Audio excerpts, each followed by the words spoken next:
ବାପା ହଁ କଣ ହେଲା? ବାପା ମତେ ଦେଲ ପଇସା ଦବ 2000 ଟଙ୍କା ମୋର ଦରକାର ଅଛି। କଣ ତୁ ସବୁବେଳେ ପଇସା କି ପଇସା କଣ କରିବୁ ରେ? ବାପା ମୋର ପଇସା ଦରକାର, ତମେ ଦେଲ ମତେ ପଇସା, ତମେ ମତେ ବିରକ୍ତି କର ନା, ପଇସା ଦିଅ। ପଇସା କୋଉଠୁ ଆସିବ? ତମେ ଦବ ନା ଦବନି ମତେ କହିଲ? ଦବନି ତ ପଇସା? ଆରେ ପଇସା, ଆରେ ମୋ କଥାଟା ଟିକେ ଶୁଣିବାକୁ ଚେଷ୍ଟା କର। ତମ କଥା କଣ ଶୁଣି, ମତେ ପଇସା ଆରେ ସେଟା ମହାଜନ ପଇସା।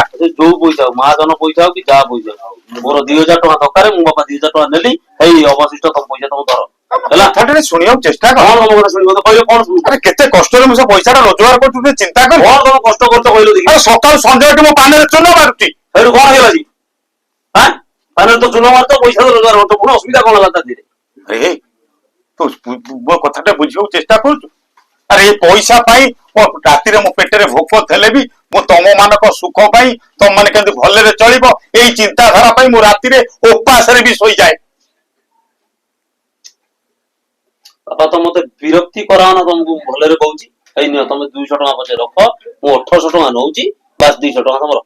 ତୁ ସେଇଦିନ ବୁଝିପାରିବୁ। ଆଜି ତତେ ଗୋଟେ କଥା କହୁଛି, ପଇସାର ମୂଲ୍ୟଟା କେତେ ତୁ ଯୋଉ ଦିନ ରୋଜଗାର କରିବୁ ସେଇଦିନ ବୁଝିପାରିବୁ ପଇସାର ମୂଲ୍ୟଟା କେତେ। ବୁଝିଲୁ? ହଉ ହଉ ମୁଁ ଯାଉଛି। କେତେ ପଇସାର ମୂଲ୍ୟ ବୁଝିବ।